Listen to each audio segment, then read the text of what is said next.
Hello and welcome to CBJ News. On today's show, doctors remain in intense pay discussions with the government following a 3-day strike.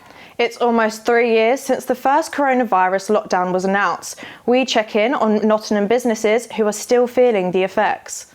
And a new programme called Shifting Your Mindset has been launched supporting single dads to become better parents.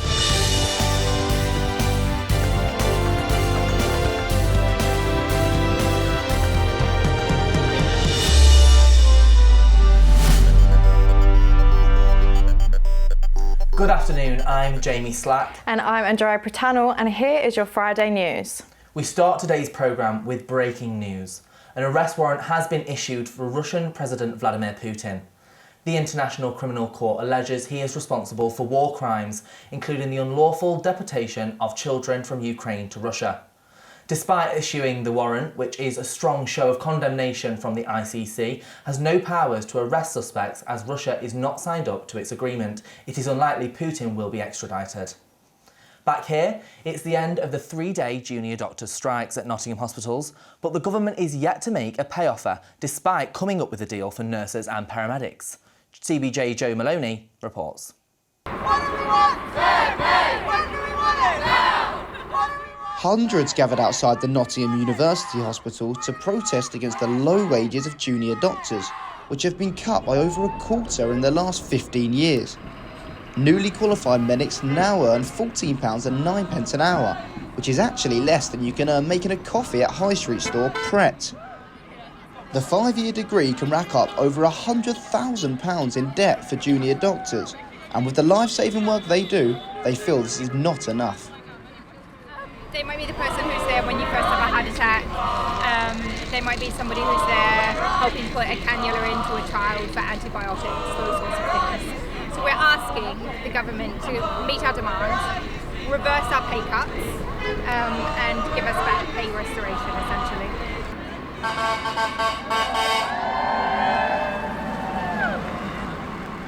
These talks between the British Medical Association and the government may come even sooner than expected though. Yesterday, most of the NHS staff, including nurses and ambulance workers, were encouraged by their unions to accept a 5% pay rise for next year and a one-off payment for last year's cuts. And if junior doctors were offered a similar deal in the coming days, it might be enough to get them back into the hospital for now. But there is concern about how many people will want to pursue the profession in this country. It's been a problem to have a retention in junior doctors staying as training. I've applied for pediatrics training and hope to get that position, but I think I'm more worried about patients getting care in the future. Less and less doctors are applying, and they're thinking about training overseas. The BMA wants a 35% pay rise to cover 15 years of cuts, and they will be waiting for a deal with the government. But the issue is far from over.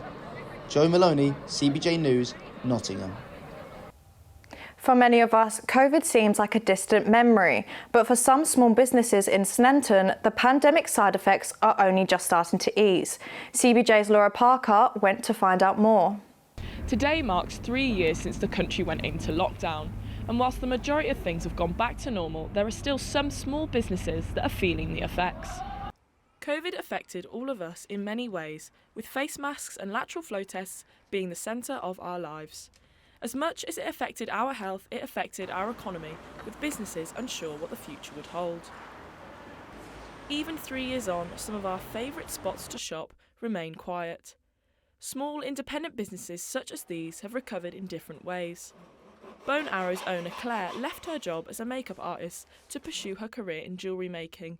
She opened her new shop just as COVID hit, but this turned out to have a very positive impact on her business. But the main thing that happened was my website sales went crazy because everybody was just like ordering stuff to their houses. Mm-hmm. My business took off because of COVID. So because of COVID, I mean, I was growing anyway. I was doing kind of double what I'd done the year before anyway. But it meant I could start doing this full time, and it retired me from makeup because I didn't have any makeup jobs for a year, and I put all my energy into this. Megan Crook of Get Crooked had the opposite experience as her vibrant studio and shop had to shut. all of my events got cancelled, and so basically, 90% of my income just stopped. The effects of COVID and the recent cost of living crisis left her struggling for custom. The doom and gloom that's in the news at the moment, it's so hard for people to not feel apprehensive about spending or treating themselves. Although Megan remains hopeful, she is unsure of the future. COVID certainly had its impact for a lot of businesses, but one thing's for sure, it's small independent shops like Megan's that are proving a pop of positivity in uncertain economic times. This is Laura Parker for CBJ News, Nottingham. In the UK, there are over 2 million single-parent families, more than 90% of which are headed by single mothers. Shifting Your Mindset, the first programme for single dads in the East Midlands, is trying to make a positive change, helping the dads developing their parenting skills. Asia Asanova has more on this story. Shifting Your Mindset, or the only programme for single dads in Nottinghamshire, is now hosting sessions at the Vine Community Centre for dads trying to become better parents. The meetups happen every Tuesday from 6 till 8 p.m. and are open to fathers as well as mothers wanting to improve their parenting skills. Andre Nugent, one of the mentors in the programme, is working with fathers from across Nottinghamshire, providing advice from his personal experience of being a father. When I'm here, shifting the mindset, I just try and keep the fathers on the rightful path, not make them get caught in the system, not make them get upset and jealous towards their kids' mothers, not make them be annoyed at the police or the social services when they're not doing their job correctly or rightly. Muta Makaka, the founder of Shifting Your Mindset, who believes that working with fathers will have a big impact on the future generations, has very ambitious but realistic goals for the future of the programme as well. What I envision is fathers everywhere around the world being empowered to take ownership and owning programs like this, to develop their skills as parents, to develop their self-esteem, to build healthier relationships with mothers, partners, families, to be more engaged with their children and involved in their children's lives, and understand the impact of them being visibly there. Manuel, who is the youngest shifter in the programme, attends every session each Tuesday to help and inspire fathers. If you want to be respected and loved by other people, you need to relax. I'm an asset. I'm here to help dads who are separated or been in a trauma relationship, dads who love their kids, dads who want their kids, dads who really, really care about their kids. The sessions are completely free to attend. All you have to do is arrive at the centre on time. Asia Senova, CBJ News, Nottingham. A coffee club is working to beat loneliness in Ruddington. The club began as a way to reduce social isolation for older people. Our reporter Kai Vella visited the club for a cuppa. A room full of people all looking for company. But of course, a coffee club isn't a coffee club without a hot drink. Volunteers Carol Jaggers and Gwen Ayer started the club because they noticed there was a problem in Ruddington with older people suffering from social isolation and loneliness, and felt like they had to do something to help. Because there's a lot of isolation with the elderly, they come together once a week, they can chat, they can ask Gwen and I anything they like, we try and help them obviously if they've got a need. But it is just that getting out once a week to be able to chat with other people, and we've got some good friendship groups going now, so it's amazing. This is mostly important for the residents and people in the local community. The attendees say they feel very lucky that these events exist to give them a space to socialise with other people in the village. I mean, all the villages should have a place like this. We're very, very lucky here, because we have this, and then we have the dinners on twice a month, which is very, very good. You know, it means that we meet people, doesn't it?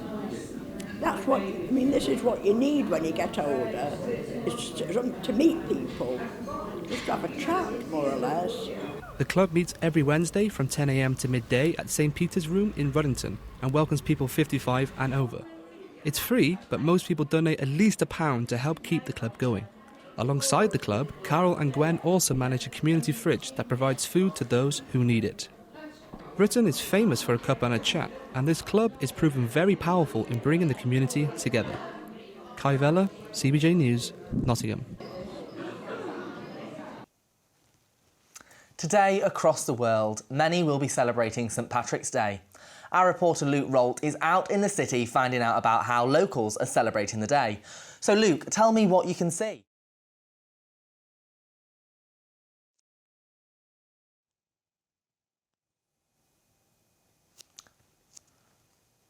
So I feel we're having some technical difficulties here. We can't hear Luke. We may throw to him again later on in the programme. Here's a package from Luke earlier from the day. Nottingham is painted green today as thousands celebrate St Patrick's Day. The day is traditionally a holy feast honouring patron saint of Ireland. This was marked here in Nottingham with a day of festivities in Old Market Square, organised by the Irish Community and Culture Centre, where folk songs and dancing are the main order of the day. It's expected that 13 million pints of the famous Guinness will be sold today. But it's not just the stout that makes St Paddy's Day special. It's special for so many other reasons as well. Yeah, so St Patrick's Day to me is a celebration of Irish culture, especially Irish music. I've been playing since I was little, and it's all about family for me as well, so we have all my family will come together at this time of year. Old Market Square was packed earlier today, and Jerry Malumbi believes this is a vital event for the Nottinghamshire community. It's important for Irish people, for second and third generation, and for people who have no Irish background. It's a chance for us to showcase our culture and to meet with each other in the Market Square and get together and celebrate, even here in the background, the beauty of the Irish music, the dancing steps. It was also an exciting day for those who were performing. It's really, I've never played as a solo for St Patrick's Day before, so it was an honour to be asked to do it. Whatever you're doing this St Patrick's Day, we hope you enjoy your celebrations. Luke Rolt for CBJ News, Nottingham. National Highways have given the artists of Nottingham a new legal canvas under the A52. Our reporter Lizzie Walcock went down to see the handiwork. Nottingham is a living canvas in the eyes of the city's street artists, with walls, doors and stairs being fair game for the spray cans. Nottingham Street Art Festival happens every year in the city, contributing to its reputation as one of the country's top spots for this art form. Emily Catherine is a local street artist responsible for the Paul Smith mural that covers Brick's Barber's building, and the chance to have a brand new place to paint is a really exciting opportunity for her. Really exciting, and it's a really lovely opportunity to start regenerating and occupying our city spaces that are really lacking, and so this is why I'm so excited about spaces being made available for people to paint legally again. It's just wonderful. Artists are now legally allowed to create artwork in the Browns Tunnel. The underpass is free for creators to practice their passion. The only rules are to avoid being offensive and to clean up after themselves. National Highways, who sanction the decision, say that while safety is a top priority, the initiative offers people the chance to express themselves. Sneaton Market has long been a hotspot for this type of art, but as it's not a legal space, the art is in decline. This opportunity in Nottingham gives these artists a new place to move the walking work to another destination. Grace Calloway is an events manager for artists, and she thinks that this new space will help the city as much as the artists themselves. A lot of local graffiti artists, and I think it's good to give them a place to target their work and give them a place to practice and have freedom without it affecting the architecture in the city and stuff. The underpass has already seen artists swarming to start work, and with the community working together, it remains to be seen what art will be featured in the future. With this new space being made available for all street artists, it's a great way for the creative people of Nottingham to express themselves in a safe space. But don't be fooled, not everyone can paint on these walls, only those of the street artist community. Lizzie Walcock, Nottingham, CBJ News. Wow, well, I think some of those look great. We're now going back to St Patrick's Day. Luke, tell me what you can see. Hey, you're right. I'm sorry about the technical difficulties earlier, but we're here in Old Market Square and it is a sea of green. There's plenty of Guinness flowing and everyone seems to be having a great time. There's plenty of traditional Irish stalls just over here, plenty of flag sellers, and everyone seems to be having a great time. So happy St Patrick's Day to all of you in the studio. Thanks, Luke. Nottingham Castle could reopen in the coming months if plans are approved by the council next week. The castle, which received a £30 million renovation last year, closed to the public in November when the trust that ran it fell into liquidation. However, if plans are approved, Nottingham City Council could reopen the castle in June, with taster sessions beginning in May. Students who have moved to the city are looking forward to finally being able to enter the castle grounds. So I came here as a student. I'm currently doing my master's. So I came in the month of September, and I have been wanting to go to the castle ever since I came here, but for some reasons I couldn't. And when I figured that the castle has been closed, I was not sure why, but I was kind of devastated because I couldn't go inside. And ever since then, it's not opened, and I've been wanting to go inside and check out how it is. Sailing is set to continue for boats Megan and Tinks after a large cash injection to Nottingham Narrowboat project. To hear how the project will use the £230,000 sum, CBJ's Frankie McCann has more. The Nottingham Narrowboat project has been operating as a charity for 5 years and had just been awarded a grant from the Community Lottery Fund. The grant will allow them to open up the waterways to more diverse communities in Nottingham. There's a lot of focus on, funding organisations that focus solely on, groups for disabilities and things like that. But we're offering an activity that's open to everyone, and we make it accessible to everybody. The charity currently offer days out to people with disabilities, dementia, and homelessness organisations. I think since lockdown and the pandemic and all that, there are less and less things like this. So those that we can hang on to and keep and offer opportunities like this are really, really precious. We've been painting the boat, getting paint all over themselves and each other. And it's just things they don't normally get to do. Geared towards creating an inclusive experience for everyone, the trustees will use the money to pay for a community liaison officer to expand the project's reach even further. We're really set up to ensure that people who in the community who perhaps come from either a disadvantaged background or from a less wealthy background can actually get out on the boats, because boating is not a cheap thing to do. These humble canal boats may not look like much, but are providing a welcome distraction from the challenges of everyday life. Frankie McCann, CBJ News, Nottingham. This week is British Sign Language Week. To celebrate and bring awareness to the occasion, NTU Sign Language Society have been putting on events at the university all week. CBJ's Kit O'Callaghan went to today's event to find out what went on.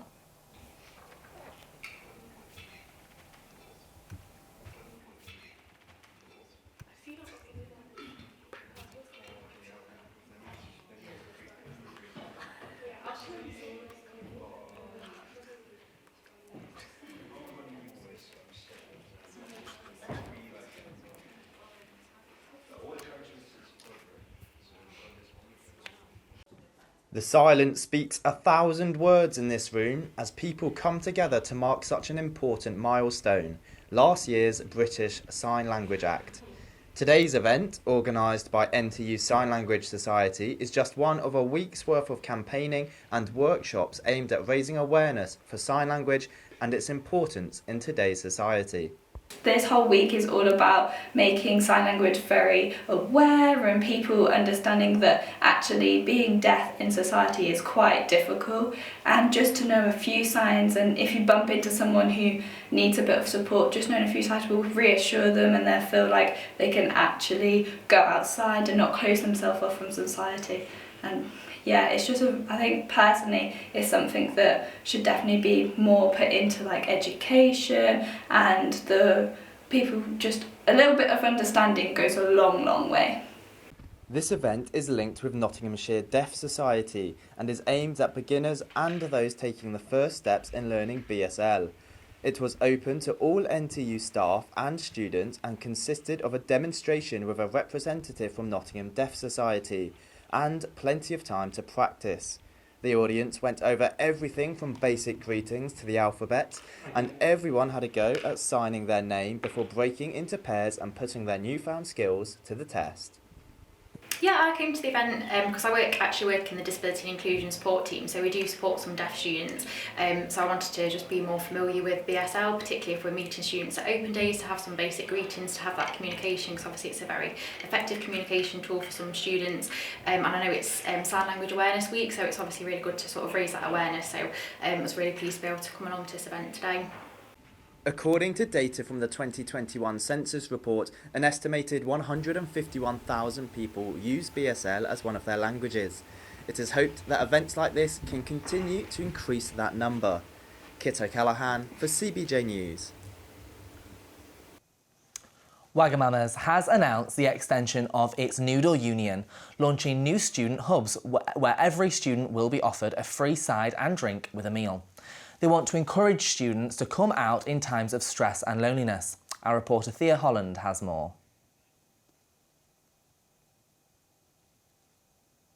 The stress of uni life can be overwhelming for students. With exams coming up, it's important to get out of the house and socialise. Wagamama's in Nottingham is just one of the chains helping to do so by extending their Noodle Union. Okay, so Noodle Union is something that Wagamama is offering to all students. All they need to do is sign up on our website. It offers lots of goodies, lots of prizes to be won monthly. The restaurant is offering a free side and drink to all students to combat loneliness and stress, and is also launching student hubs to help bring students together to connect and feel safe. I think it's a really good incentive because obviously you can do work in there and then get a free side and drink, and obviously to save money as a student is really good. Absolutely, we'll definitely take advantage of it. So yeah. The offer is on Monday and Tuesday of every week until the 28th of March, where students can catch up and also have a place to study away from home. So the offer went live on Monday. We have had quite a few students in. We're hoping to have a lot more come in and take advantage of the offer. And obviously with the cost of living price at the minute, it's just a nice offer. Students can come out, chill out with their friends, have a bit of extra as well. This is Thea Holland reporting for CBJ News. A new rock climbing and bouldering park is set to open later this spring after a local man uncovered an old boatyard which was in need of some TLC. Hidden away underneath Lady Bay Bridge in Nottingham, the old boatyard is being renovated into an outdoor bouldering park, kitted out with climbing walls, freestanding bouldering structures, as well as a dedicated yoga and wellbeing space. The team are hoping to launch in the beginning of May, open to schools and social clubs, as well as more experienced climbers who want to work on their bouldering. Ben Hunter is in charge of the operation. Yeah, we had some quite bad weather the other week, so we had a bit of snow here and it was cold, but yeah, we just worked through it. So at the moment it's 7 days a week and we just sticking to it. Now it feels a lot more real. So we're on track. Yeah, it's looking like early May. We're hoping for May the 1st. But who knows, we might even get done before. So yeah, that rarely happens where you're ahead of schedule, but we're ahead. Preparations are underway for this year's Ramadan. From next Thursday, Muslims around the world will begin fasting as they observe the holy month. Our reporter Sully Hussain has more.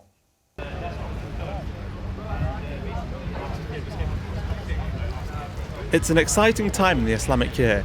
Muslims around the world are eagerly waiting for the month of Ramadan to begin next week. People gathered here today at the Beechdale Road Mosque for the final Friday prayers before the holy month begins. Donations are often made more generously at this time of year to prepare people for a month of giving and cleansing. Prayers are done together as a community, and it's an important time for all Muslims around the world, and especially in Nottingham. It is very important month because as I said, this is an important pillar of Islam and is one of the pillars, 5 pillars of Islam. And the fasting is actually good for your body, is good medically, is proven as is good. Fasting, people should do fast. And because you are Muslim and it is being obligated that you have to fast, so it's quite enjoyable.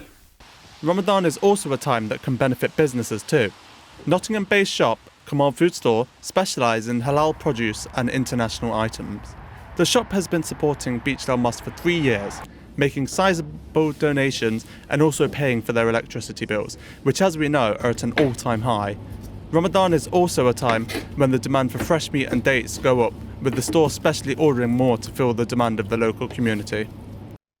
Yeah, I would say we get a lot more customers during Ramadan because of the special offers, and therefore this attracts our whole customer base. It also helps out the community. There's extra meat being produced and sold as people come together for big feasts at iftar time. With Ramadan just around the corner, it's going to be a month full of faith and family for Muslims around the world. Sully Hussain, CBJ News, Nottingham. Now to Millie Cyan with the sport. Nottingham Forest take on Newcastle United this evening as they continue their fight for survival in the Premier League, but key player Brennan Johnson is unlikely to play after picking up a groin injury. Steve Cooper's side could move up to 12th in the Premier League with a win. Notts County will continue their push for promotion to League 2 on Saturday afternoon when they travel down to London to play Barnet. Fans won't be able to see new signing Junior Morias in action though, after he joined the club with a minor injury. And Nottingham Panthers will also be in action this weekend as they prepare to take on Manchester Storm at the Motorpoint Arena on Sunday afternoon. Panthers will be looking for revenge after their midweek 4-2 loss against Coventry Blaze. That's all for your sport. Thanks, Millie. It's been chilly recently, but could nicer weather be on the horizons? We're going live to our weather reporter, Angelica Dabbs, to find out. This afternoon it's nice and sunny with highs of 8 degrees. The temperature will drop to around 2 degrees this evening, but it will remain dry with a slight breeze. And over the weekend it will be mostly dry with sunny spells, perfect for Mother's Day weekend. Back to you in the studio. That's all for your news today. You can keep up to date with all the latest across our social medias everywhere at CBJ News. Or you can visit our website cbjspotlight.co.uk. Bye for now.